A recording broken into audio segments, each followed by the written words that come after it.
ચોટીલામાં ગેરકાયદેસર અને બિન અધિકૃત રીતે ફટાકડાનો સંગ્રહ કરતા ગોડાઉન પર વહીવટી તંત્રએ લાલા કરી દંડાત્મક કાર્યવાહી હાથ ધરી. ચોટીલામાં શાસ્ત્રીનગર જેવા રહેણાંક વિસ્તારોમાં ₹10.6 લાખનો બિન અધિકૃત ફટાકડાનો જથ્થો સીઝ, ગોડાઉન પણ સીલ કર્યું છે.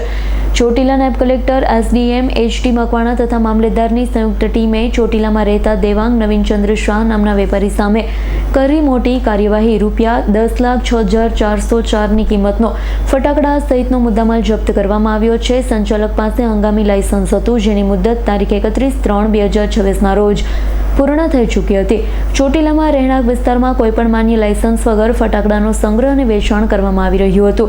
સલામતી અંગે ગોડાઉનમાં 2 દરવાજાની ફરજિયાત વ્યવસ્થા હોવી જોઈએ. સુરક્ષા માટેના જરૂરી સાધનો હોવા જોઈએ, તો તેનો પણ અભાવ સામે આવ્યો છે.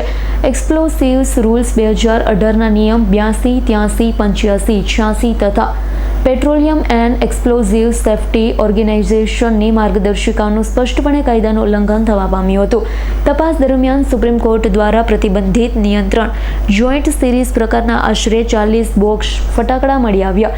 સુપ્રીમ કોર્ટના આદેશનો અનાદર જોવા મળ્યો. ગંભીર ગેરરીતિઓ સામે આવતા વહીવટીતંત્રએ તમામ ફટાકડાનો જથ્થો જપ્ત કરી ગોડાઉનને સીલ કરી દીધું છે.